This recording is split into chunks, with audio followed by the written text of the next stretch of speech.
Thank you for listening to GCN. Be sure to visit GCNlive.com today. Okay, we are talking about the adrenal glands and the relationship to high blood pressure. We left off talking about salt and blood pressure and the hormone aldosterone, little known hormone. You don't hear that. You don't hear that one thrown around too much on health shows. Aldosterone. You hear about cortisol, and we hear about adrenaline. We hear about other adrenal hormones. Certainly we hear about the sex hormones, the reproductive hormones, progesterone, estrogen, testosterone. But you hardly ever hear about this stuff, aldosterone, which is too bad because there's a very, very important link between aldosterone and elevated blood pressure, hypertension. When we're under stress, aldosterone is secreted from the adrenal glands, and the net result is an increase in blood pressure. Aldosterone is a major stress hormone. Aldosterone is a major hypertension hormone. If you don't know about aldosterone and you have hypertension, listen up. It's really important stuff, and understanding how to work with this hormone is a key to understanding how to lower your blood pressure. Stress leads to hyperadrenal activity, leads to aldosterone secretion, leads to more salt in the blood, leads to more water in the blood. Salt always pulls water with it, and this is how the body raises the blood pressure. Salt is released into the blood via the hormone. The blood volume, the blood becomes more watery, and the volume expands, and that increases the pressure. Doctors will tell you that aldosterone is elevated in some people for unknown reasons. It's just elevated. For some reason, they haven't made the connection that there might be some kind of stressor in the system. Aldosterone just goes up. This is what the medical model will tell you. Aldosterone secretion is just elevated. It's called primary aldosteronism, PA. What does that mean, primary aldosteronism? Primary means there's no cause. Primary means it's the first reason. It's not secondary to anything. It just happens. How can a medical person think this? It's primary. Another word they use is essential. They call it essential hypertension. Primary aldosteronism. That means there's no preceding cause. Primary means no cause. It's not secondary to anything. It's causeless. It just happens. And it's a great mystery. This is unbelievable. The medical model will tell you that stress hormone goes up for no known reason. I'm not kidding you. They're searching for the cause of this excessive secretion of aldosterone, stress hormone. It hasn't dawned on our brilliant medical scientists that maybe elevated stress hormone is related to elevated stress. Sugar, toxicity, foods, respiration, low levels of oxygen, psychological, mental stressors. They're searching all over what could be the cause of this elevated stress hormone. I'm not kidding you. The latest culprit for elevated aldosterone, elevated stress hormone, is the most popular whipping boy, at least modern 21st century most popular whipping boy for poor health, our genetics. Genes, according to an article published in the Proceedings of the National Academy of Sciences. This was a month ago, August 15th, 2015. I'm not kidding you guys, exactly why aldosterone levels go crazy has been a bit of a mystery. But according to University of Michigan researchers, the mystery may now be solved. It's genetics. It's our crazy DNA that just mutates for some reason because it's just our goofy, stupid, mentally retarded cells and genes that spontaneously mutate. That's my words. They didn't say that. According to this article, this is really where it gets juicy. According to this article, we all have these mutations. We're all messed up. And what's more, according to Dr. William Rainey, professor of internal medicine and the author of the study, quote, our findings suggest that most of us have the origins of PA in our adrenals in the form of cell-level mutations that cause dysregulation in hormone production, but they're not severe enough to lead to disease, i.e. hypertension, unquote. So this is what he's saying. We're all messed up genetically. It's just that it happens to show up as disease in some of us. This is one of the dumbest things I've ever heard a medical person say. Who cares about mutated genes? It's why the gene mutates that matters. If we believe that our genes mutate for no known reason, and this is the medical model, this is what the medical model will tell you, our genes just mutate. That's why people have their breasts hacked off, because they've got a mutated gene that just happens to be mutated. If we believe that our genes mutate for no reason, now we've lost our power to address our own health conditions and we're stuck with being medicalized. And this is sneaky, dirty pool. This is what's so offensive and egregious and, in my opinion, anti-human being. If we believe that our genes don't have any reason for mutating, they just change. They just spontaneously change for no known reason, now we're stuck with the medical model. What this doctor, Dr. William Rainey, and what the medical model doesn't understand is genes don't mutate accidentally. They are exquisitely responsive to their environment. They change in response to what the cell is sitting in, what the environment of the cell is wallowing in. A lack of oxygen will cause a genetic change. Toxicity will cause a genetic change. Sugar will cause a genetic change. A lack of the mighty 90 nutrients will cause a genetic change. Now, who controls these factors? We do. This is why it's so important not to pay attention to this genetic model of illness. Now, if you're born, or if a baby's born with some kind of genetic disease, some kind of genetic problem, cystic fibrosis, some kind of storage disease, glycogen storage disease, they call them, whatever. That's because as the fetus was being formed, the genetics, the genes didn't have the nutrients they need to form correctly. In this way, there are no genetic diseases. The genetic diseases, or what we call genetic diseases, are really responses of the genes to some kind of environmental problem. And by environment, I'm talking about what the gene is sitting in or what the cell is sitting in. Why is this important? Because we have control over our biochemical environment largely through foods, through nutrition, and through oxygen, and through relaxing the stress response. This is such good news, you guys. All right. We'll continue and come back from our break. I'm Pharmacist Ben. You're listening to The Bright Side on the Genesis Community. A couple more things I want to say about, a lot I want to say about aldosterone. Tomorrow we'll tell you how you can lower your aldosterone on your own. Of course, reducing stress. That's a key factor. Aldosterone is a stress hormone. Doctors are mystified. I mean, it's funny, but it's not really that. It's not ha-ha funny. It's sad funny. Doctors are just mystified. Why would stress levels go up? Well, let me clarify it for your doctor. Stress hormone goes up when we're under stress.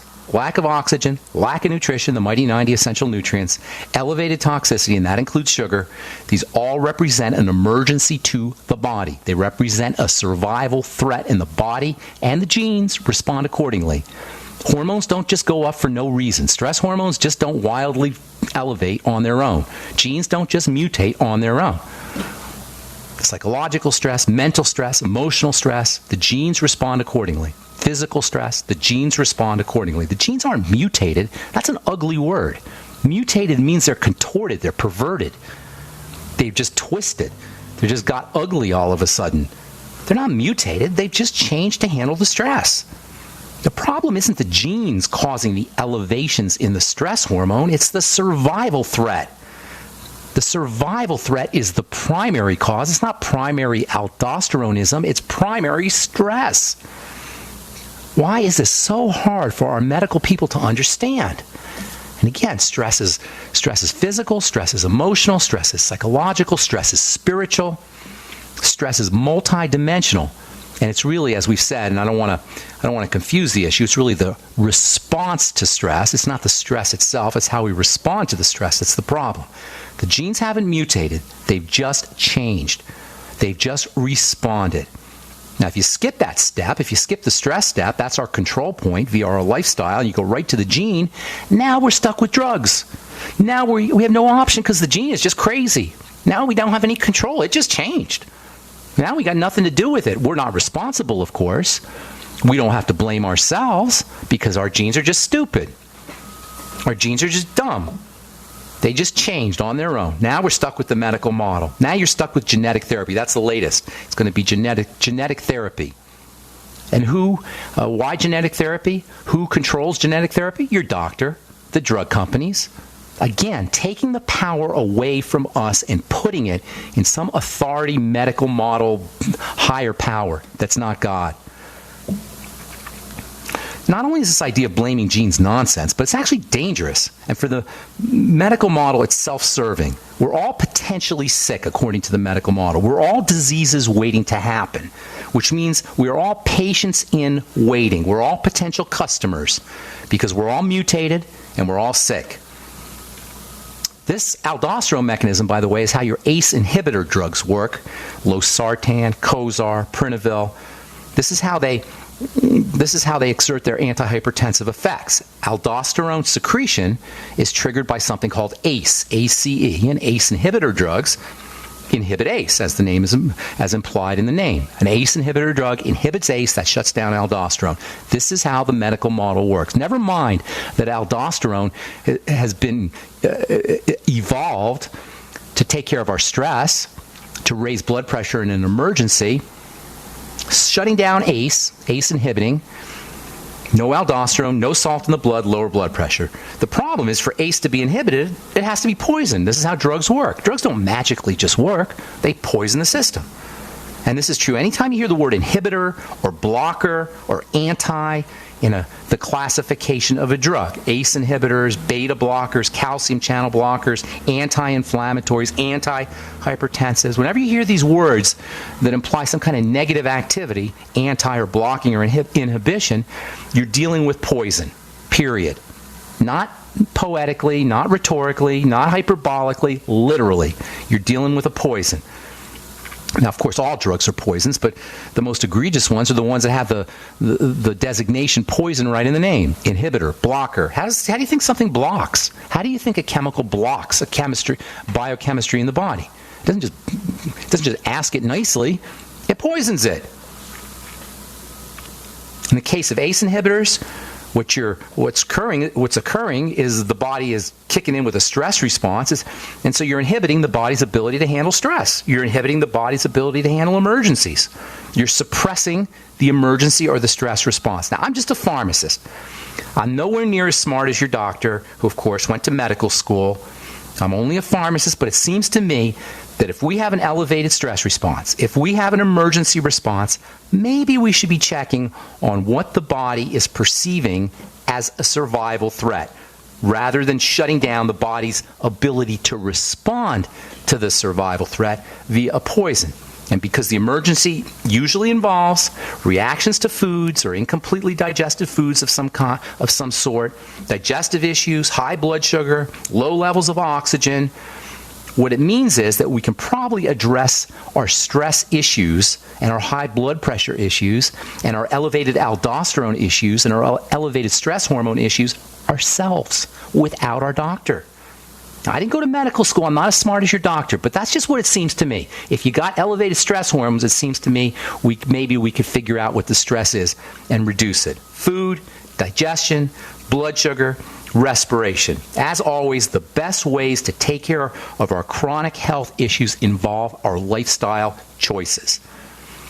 Now, aldosterone is a fluid and salt control hormone, and this link to salt is really, really important because there's a clue there.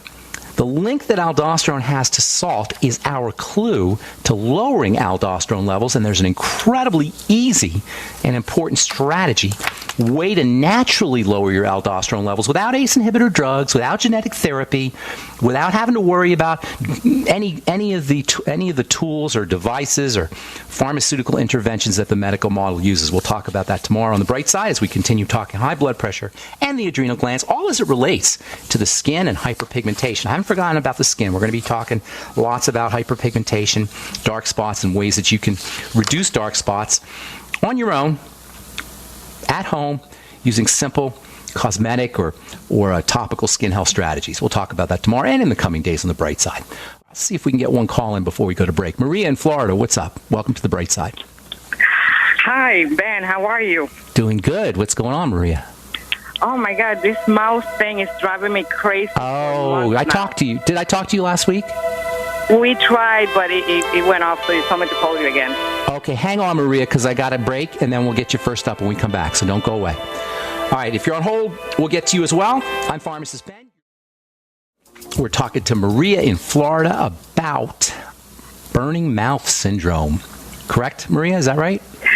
I think that's what it is. It's really dry right now. Is it for you? On my lips. Okay.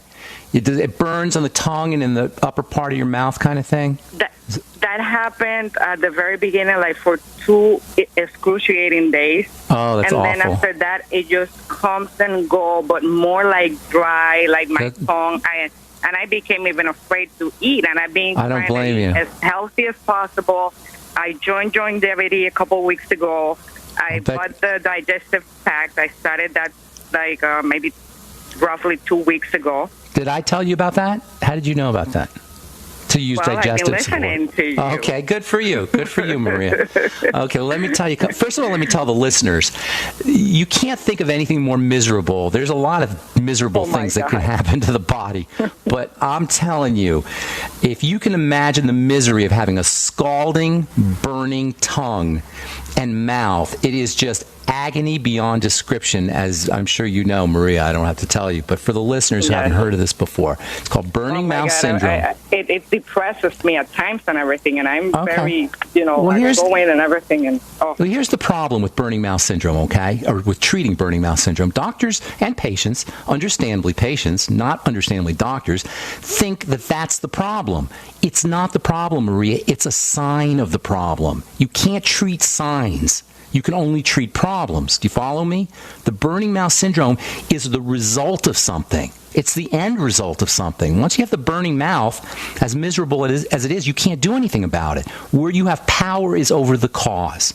Do you know that most people who have burning mouth syndrome are women, especially postmenopausal or menopausal women? I read a little bit about it could be hormonal. Yes, exactly. I'm 54 You're right around menopause or postmenopausal. Yeah. These are your the most likely suspect when it comes to patients. When it comes to likely patients, it's you.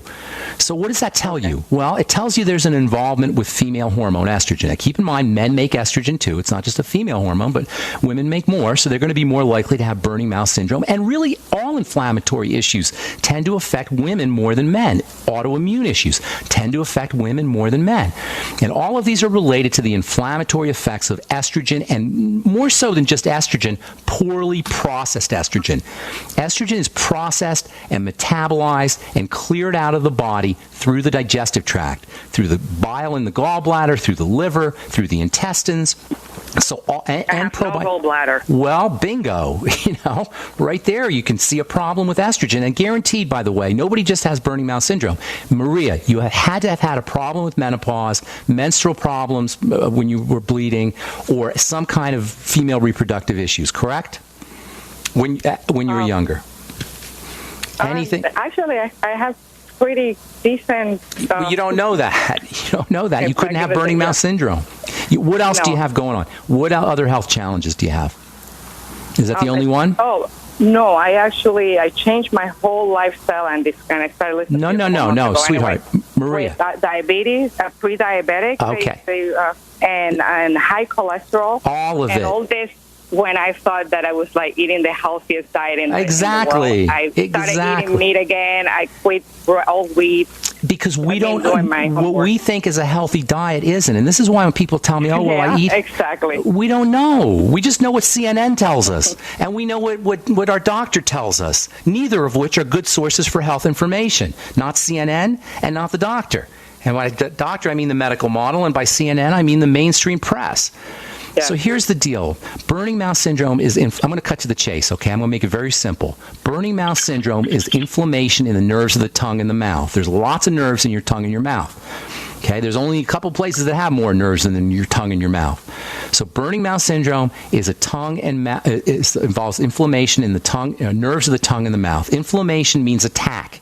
Something is attacking your body. Food, digestion, and a lack of oxygen are the three things that you want to address. And, of course, the mighty 90 essential nutrients. If you have digestive issues, you must have them or you would still have your gallbladder. So when you have your digestive issues, I'm not going to say if you have them, I'm going to say when you notice them, link those to foods. If you're constipated, which is more likely than diarrhea or loose stools. Very constipated. Okay. Now we're talking here. All right? Nobody's going to think to link your constipation to your burning mouth, but that's a key piece of information. You can't control the burning mouth, but you can control the constipation. Do you see? You see how much more powerful you are now that you made this connection? Burning mouth is like, what am I going to do? How am I going to take care of this? Constipation you can take care of. Constipation is a digestive health issue. It involves weakness in the intestines, and it involves stress in the intestines. So what it means is you got to start looking to foods. I'd be fasting and doing a food diary right away. And by the way, when you fast, you're going to notice if you have burning mouth issues, you're going to notice that they subside. You absolutely 100% need to be addressing your hormones. I'd be using progesterone cream. I'd be doing it today, or maybe pregnenolone capsules. Probiotics are a must-have for all female hormone issues, for everybody really, but especially if you have estrogen issues. Please don't underestimate the importance of the connection or the relationship between good bacteria and estrogen processing. Estrogen is really dangerous stuff if it's not processed correctly. Estrogen, of course, is an important hormone, but we have very tiny amounts of it in the blood because it's so darn potent, and it has to be cleared out, eliminated quickly. And it's cleared out and eliminated largely through bile. Without a gallbladder, you're going to have an issue with clearing out toxic or excess estrogen. Use lecithin every day with all your meals. Even if you're not eating, do a little bit of lecithin. It will help you. Bile salts, absolutely vital for anybody who doesn't have a gallbladder. The ultimate enzymes, which contain bile salts, are like I have that. Yeah. Make sure after all your meals, even take them on an empty stomach. Just get some bile salts in you. You can also use lecithin. How do I use the lecithin? Granules in water. A spoonful of granules in water. Drink them down with your meals. Tastes pretty good. I like the taste of it anyway. You can also get something called lipase to go with your digestive enzymes. You probably want to do some apple cider vinegar. Make sure you're doing the entire Mighty 90 essential nutrients, and keep yourself away from sugar. You're already pre-diabetic. That means bread and pasta and potatoes and burritos and cereal, anything that breaks down into sugar. Yeah, that's done. Yeah. Okay, good for you. Sounds like you're serious about this. That burning mouth syndrome, that'll put the fear of God in you, I'm telling you. All right, well, I'm glad you're keeping your sense of humor. I hope we helped you out, Marie. I'm going to let you go now, okay? Have a beautiful day. Thank you, Ben. Thank you so much. Thank you for what you're doing for everybody. Thank you, Maria. God bless you. Okay, let's go to Deborah in Texas. What is up, Deborah? Welcome to the bright side. Deborah. Do we have Deborah? Okay, going once. Deborah. Did I mess this up here? Is Deborah there? Deborah? Hello? Hey, Deborah. Hey! Sorry. Oh, God. Sorry about that. No, not again. Okay. That's me. That's my fault. If I could just give you a little bit of history, back in 2006, I was diagnosed with metastasized stage 4 breast cancer. Okay. What year? 2006? Yes. You sound great. Yeah, you're doing something right. Thank you. Well, they put me on a study with GlaxoSmithKline and Smith because I refused radiation and chemotherapy. Okay. And was the only one to actually survive the drugs? The trial. Listen, the only one to survive, you mean everybody else died? They just said they weren't on the trial anymore. Okay, gotcha. Hey, listen, we got to take a break. Don't go away, okay? We'll get to you when we come back. Don't go away. All right. I'm Pharmacist. We're talking to Deborah in Texas. Deborah, you there? Yes. Okay. Talk to me real quick. Okay. So anyway, I've been going to Texas Oncology for 10 years, and the last time I went in, they said my tumor cell counts had gone up. Okay. And they prescribed me letrozole. Okay. Femara, an estrogen blocker. Right. Yeah. So they have how can we help you? Well, I want to know if there's some alternatives. Yes, there's lots. First of all, as I was saying to the last caller, Maria in Florida, it's not so much estrogen that is the problem, it's the processed estrogen. Estrogen is processed into metabolites that need to be cleared out of the body.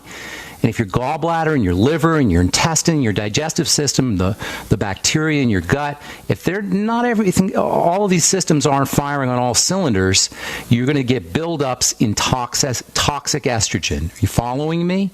Uh-huh. So it's the breakdown product. And tell this to your doctor, by the way. They'll understand this. You got a pen? Yes. Write this down. Catechol estrogens. Ask your doctor if they know about those, and I'll spell that for you. Catechol? Catechol. C-A-T-E-C-H-O-L. Catechol estrogens. These are breakdown products, intermediary products of estrogen processing that build up when your gallbladder is messed up and your digestive system in general, including your liver, is messed up. Are you with me? Yeah. Deborah, you have to have had digestive issues. Okay? You know this? No. Okay, well, look for them. It has to do with how you're processing fats and how you're processing foods in general, but especially fatty foods. No issues with the gallbladder or liver that you know of? I mean, No, all those, when they do those blood labs on me, all that stuff comes out real good. No, it doesn't matter the blood labs. It matters what happens when you're in the bathroom. It matters what happens when you're sitting at home, when you're not doing anything. You don't need a blood lab. You need to check your bowel 4 movements. to 5 times a day. Well, that's not necessarily a good thing. I can't tell you. It could be loose. You could be losing nutrients. I can't tell. No, it's not loose. Okay, well then cramping or bloating or discomfort of some kind, you got to look for it, and especially linked with fats. In addition to that, you want to make sure you're using the best probiotic supplement you could find in addition to fermented foods. Okay, this is how you clear estrogen out. All right, I'm going to tell you some blockers in a second, but right now we want to get you to clear out the excess estrogen, the catechol estrogens. All right, you with me? Yes. Okay, probiotics and fermented foods and anything you could do to support bile. Get on the ultimate enzymes. Start using extra bile salts. There's a couple of amino acids that can help you make bile. One is called glycine. Another one is called taurine. You might want to start using those. Apple cider vinegar after all your meals as well. In terms of estrogen blockers, and there's a few of them that are non-pharmaceutical, a couple of interesting ones are DIM and I3C. Okay? But find both of those in a health food store. DIM is actually made by a guy in Boulder here. And I3C is another one. You can find both of those, as I say, in health food stores. Chrysin, CHRYSIN, is also helpful. And then vitamins A and E both have some estrogen blocking effects. Again, they're fatty hormones. And whenever I hear of an estrogen problem, I think of problems with fats. So you may be deficient in these very important vitamins. 20,000 IU of vitamin A, and then also about 400 to 800 IU of vitamin E. Zinc is also helpful. 50 milligrams of zinc picolinate. You probably want to get on the Fucoid Z as well. And, of course, the Healthy Start Pack, that goes without saying. Focus on fats, focus on digestion, and focus on estrogen blocking at anti-estrogen. Last but not least, pregnenolone capsules and or progesterone cream might be helpful for you as well. All right, there's lots more, but that's a great place for you to start. Okay, Deborah, I'm going to let you go. Thank you so much for your call. God bless you. Good luck with everything. All right, Robert in Nevada. What's up, man? How you doing? Farms has been a huge thing. Thanks for taking my call. Appreciate it. Sure. I just made my first foray into juicing yesterday morning. Okay. What did you juice? Nice little, I'm sorry. What did you juice? Yeah, I took a good-sized cucumber, 2 small carrots, a little bit of water, and too much salt, and mixed it up. Tastes pretty good, but here's the thing. I about had a reaction to it. I couldn't stay off the toilet. So I guess my big question is, did my body just freak out with that juicing going through there? What happened? Too much stuff, plus all the fiber in the juice. So you may want to reduce the concentration of the juice, dilute it with water, or just do less and then build yourself back up. And then you may want to consider using some enzymes as well with the juice, especially if you have a history of digestive issues. You may not have enough enzymes, but you may have. It sounds to me like you did a little bit too much fiber, and then you may also want to make sure that you're using some fermented foods, foods in addition to that. Some probiotics as well. Sauerkraut, miso, tempeh, fermented vegetables of all kinds, and then also some supplemental probiotics. Okay? So it was just too much. I'm thinking it was too much, especially if you did a whole bunch and never did it before. That sometimes happens with seeds, with flax seeds. If people start doing flax seeds, that sometimes happens. By the way, for the estrogen folks, flax seeds and all fiber can help you clear out excess estrogen too.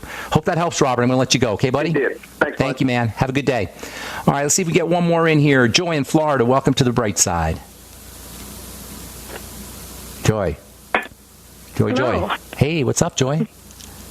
Hey, I'm a 68-year-old woman, and my hair is white. My mother went white early, which is fine. However, I'm really losing my hair, and about 3 years ago, I went to a dermatologist, as recommended by my primary care physician, and he summarized it up by just having male pattern baldness. Well, here, let me tell you what's happening, okay? Okay. The hair to the body, the hair is irrelevant. Your heart's important. Your liver's important.